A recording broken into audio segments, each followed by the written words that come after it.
Shalom everybody and welcome to Regah Bivrit. Today we are in a very special parashat Regah. Regah means to have a discernment.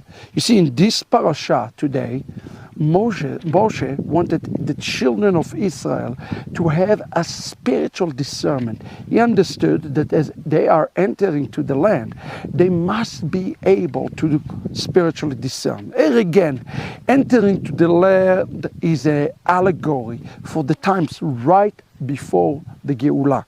Similarly for us today, as we are preparing to the final Geulah, we have to have Chokhmah, Bina, and Dat. Or in English, if you put the Chokhmah, Bina, and Dat, you get the word discernment. We have to have discernment. And one of the things that the Torah speaks a lot about in terms of discernment has to do with the way we discern who are true prophet of God. Who is the true prophet of God? Now, the key text for us today will be on chapter 13, verse 2. Listen to this. It says this.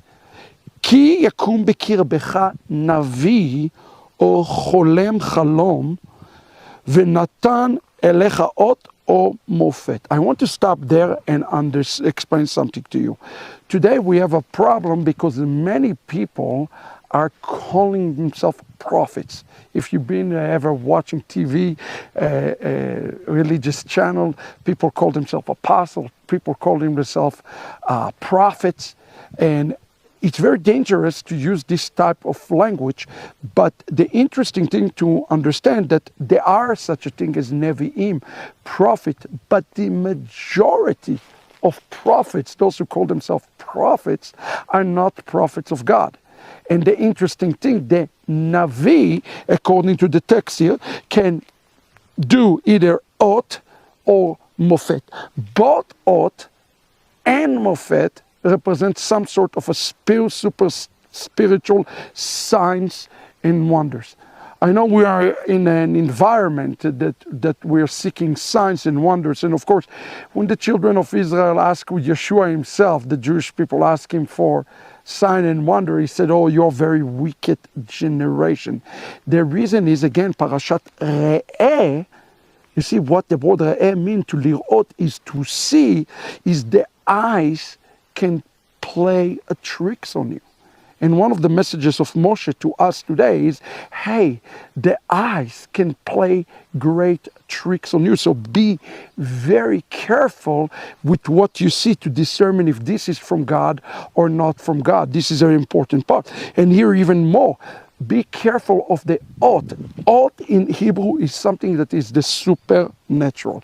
Does the supernatural designate something that is of God and from God?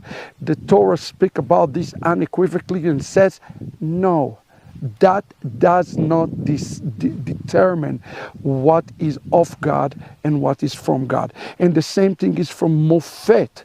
Both those words, Ot and Mofet, the supernatural does not determine that it is from God. And this is important. And he listened to what he says. Uba Ot ve'amofet, which is interesting. What he didn't say that the mofet appear. It says Uba, it came, which means it's become very visible for all of us to see this when it's chasing you. In essence, what Moses said, when the sign chasing you, when the sign stuck in your mind, okay. And Asher diber elecha le'emor. And here is what the prophet says. So what is the sign of the prophet? Okay. If it says, Nelcha achrei Elohim acherim asher lo yadatem ve'na'avdam. If somehow the sign or the wonder lead you away from Torah, from the Torah, then the sign and the wonder, and ultimately the prophet himself, brothers and sisters, is not a prophet of God. This is important. How do we know it? Because let's go back to 13 verse 1. Listen to how it started, this entire discussion, Moshe.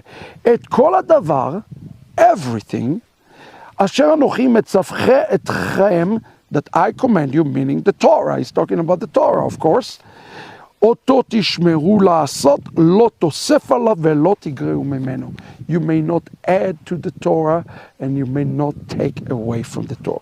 So what is it mean to walk after other God?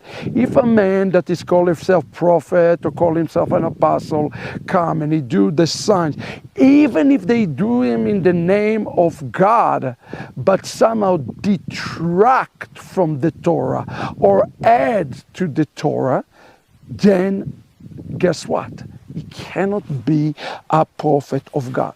So what about Yeshua, for example, or the rabbis who says, Moses says, like for example, Yeshua says, Moses says to you this, but I tell you this. Didn't it disqualify Yeshua from being a prophet of God because he says, Moses says this, but I said that? Doesn't it mean that he added to the Torah? The answer is chas v'chalila, God forbid.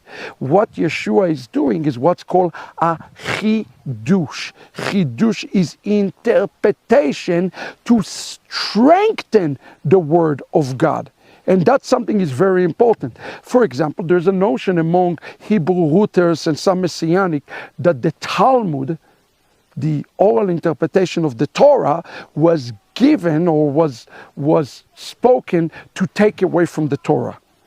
Do you know how incredibly offensive it is to the Jews? What do you think? Jews do not read Deuteronomy chapter 13. They don't know that one should not add or subtract to the Torah. The notion that somehow we are adding to the Torah is an option that is a great offense for the Jewish people. Rather, here's the way the Jewish people interpret it. We have an oral interpretation to the written word of God to strengthen the word of God, not, God forbid, to take away from the word of God. And this is, friend, a very important differentiation. Why? Because nobody in Judaism leads anybody except to God. So here the Torah concluded in verse 4 and says, "Lo tishmai divrei hanavi hahu o el cholem hachalom hahu, ki hu menaseh Adonai Elohechem etchem ladat הישכם אוהבים את אדוני אלוהיכם בכל לבבכם ובכל נפשכם." So why does God allow false prophets? Why does God allow those who claim to do things in the name of God when they are really moving us away from God and away from the Torah? The Torah gives us the answer. It is to test us, to see if we trust in Him and or trust in man. Do not idolize any human being. Do not idolize any person. Look up to the heavens, to the heavenly our Father alone. And do not trust in man, only in Adonai. God bless you, and this is Regah Bivrit for this week.